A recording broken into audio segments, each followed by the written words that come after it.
एक समय की बात है। एक विशाल जंगल था जो दो बड़े हिस्सों में बटा हुआ था।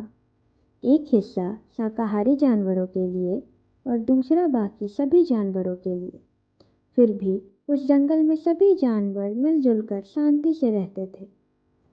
एक दिन पांडा का एक समूह बांस के जंगल की ओर जाने के लिए झील पार कर रहा था। चलते चलते एक दयालु माँ पांडा की नज़र झाड़ियों में किसी हरकत पर पड़ी। उसने पास जाकर देखा, एक नन्हा सा बच्चा अकेला बैठा काँप रहा था। वह उन लोगों से अलग था। उसका रंग गहरा था, शरीर का आकार भी थोड़ा अलग था, पर उसे अकेला सहमा देखकर माँ पांडा का हृदय पिघल गया। बिना एक पल सोचे उसने उसे धीरे से उठाया और अपने साथ ले आई। उसने उसको बाकी पांडा बच्चों से मिलवाया। सभी ने उसे प्यार से अपना लिया। किसी ने यह नहीं सोचा कि वह अलग क्यों व्यवहार करता है। वह बांस कम खाता था, वह ज़्यादा ताकतवर था और अक्सर कीड़े मकोड़ों व छोटी चीज़ों को सूंघता रहता था। उन्हें पता नहीं था कि वह असल में एक भालू का बच्चा था जो गलती से अपने असली परिवार से बिछड़ गया था। समय बीतने के साथ वह भालू का बच्चा सब पांडा बच्चों से बड़ा और मजबूत होने लगा। एक दिन खेलते खेलते उसने एक छोटे से चूहे का पीछा किया। किसी के रोकने से पहले उसने उसे पकड़ लिया। सारे पांडा वहीं के वहीं जम गए। उन्होंने ऐसा दृश्य कभी नहीं देखा था। झुंड में यह बात फैलने लगी, यह हमारे जैसा नहीं है, यह यहाँ नहीं रह सकता, यह खतरनाक है।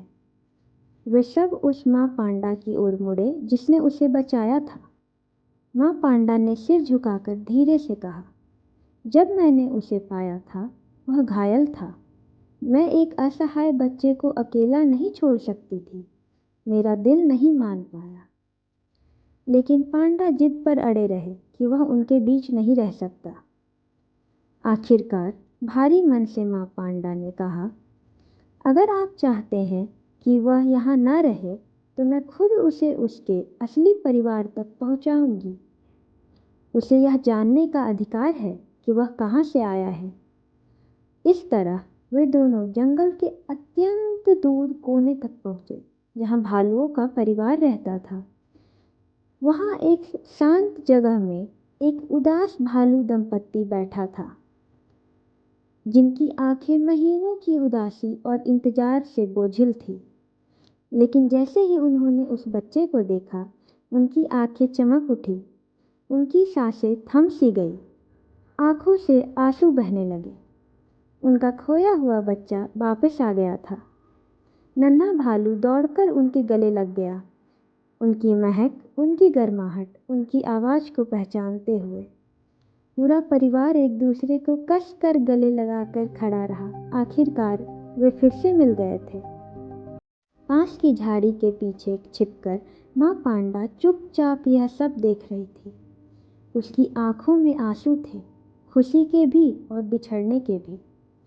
लेकिन उसके चेहरे पर मुस्कान थी, क्योंकि वह जानती थी कि उसने उस बच्चे को केवल प्यार ही नहीं दिया था, बल्कि उसे उसके असली घर तक पहुंचने का मौका भी दिया था।